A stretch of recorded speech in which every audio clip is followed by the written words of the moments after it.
Look what we got here. We got chicken patties, we've got chickpeas, we've got cherries, we've got chocolate chips and chili powder, we got cherry wheat beer, and of course, cheese. So you know what I'm going to do? I'm just going to throw this all into one big pot and eat it. And then we're going to do some drills.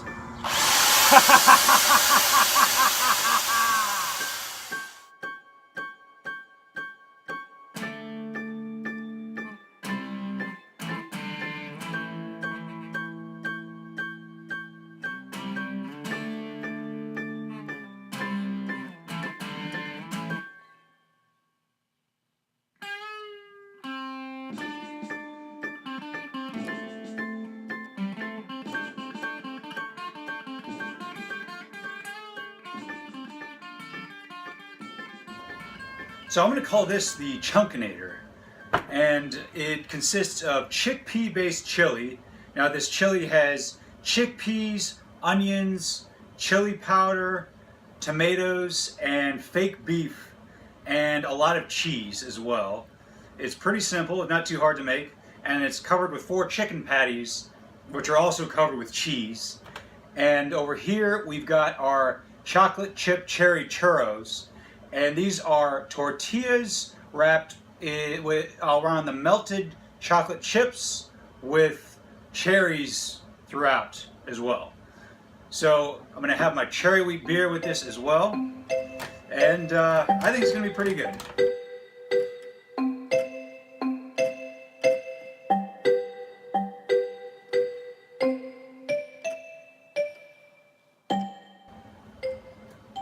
All right.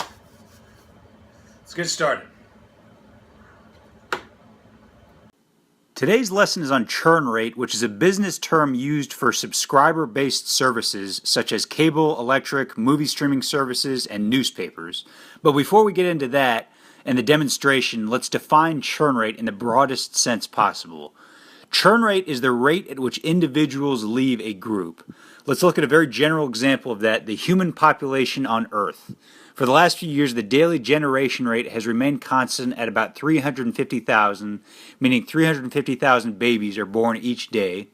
The daily churn rate, or the attrition rate as it is also known, is 0.0021% of the population, or 150,000 deaths each day. Churn rate is almost always expressed as a function of the current value of the population. In the current information and entertainment stream, there are 2 types of businesses. On the top, we have subscription-based businesses, where on the bottom we have ratings-based businesses.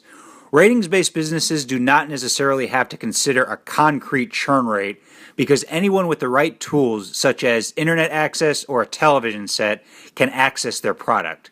These businesses survive by having as many eyes as possible on their product at a given time, and they sell time and screen space to advertisers that may or may not have anything to do with the original information or entertainment. Subscription-based companies operate by either producing information or entertainment with high production value, like HBO or Netflix, or by having local monopolies such as Comcast and pretty much any electric company. These businesses involve churn rate in their calculations to determine what kind of revenue to expect in the upcoming quarter.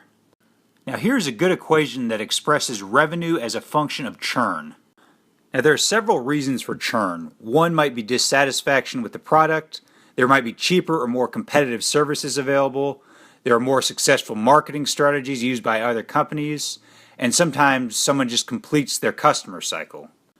If you own a business, you want your churn rate to be as low as possible. The fact that your business has a churn rate is not a bad thing. It is an unavoidable part of any type of subscriber service. Subscriber-based companies with large churn rates can actually do pretty well financially.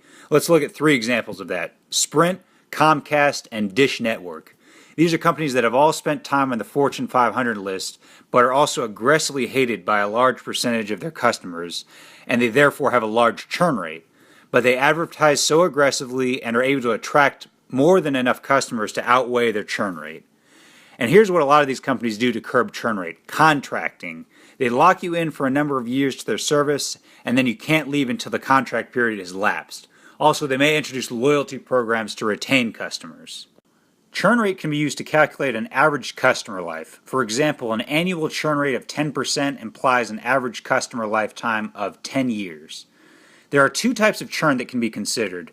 There's the consistent churn we've been talking about so far, and then there's incidental churn, which is usually in reaction to something specific.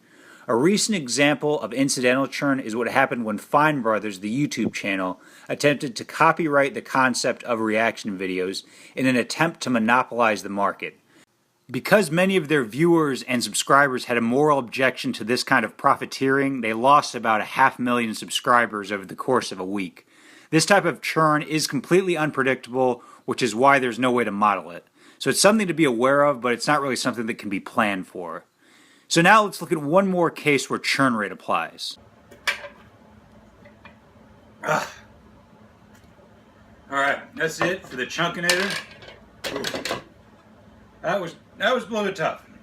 It was very dense, and I'm sweating bullets. But now we have these churros. So to demonstrate churn rate, I'm going to drill a hole in this plastic bowl.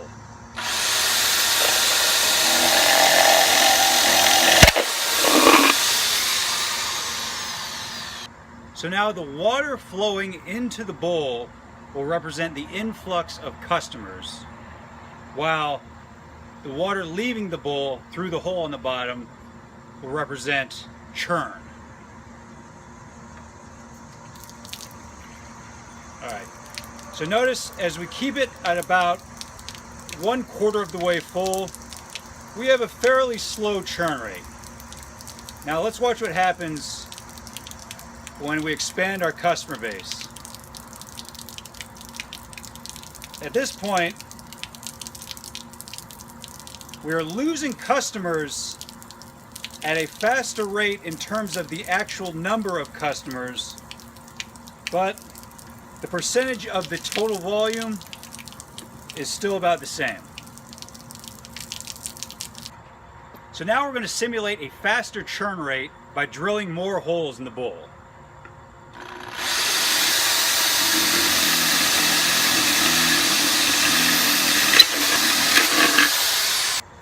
So with just one hole in the bowl, we could think of that as a 10% churn rate, and now with 5, we can think of it as a 50% churn rate.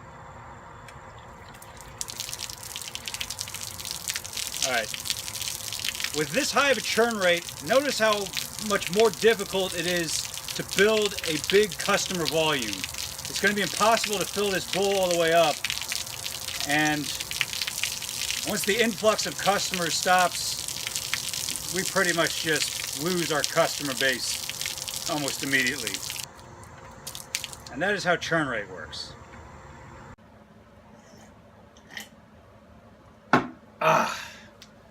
Woo!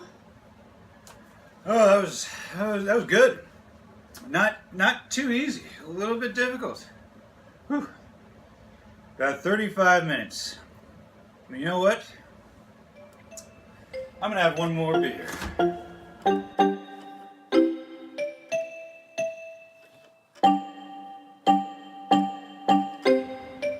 Alright. The next episode will be about football. And I'm gonna drink this beer as the music plays me out. Cheers, mates.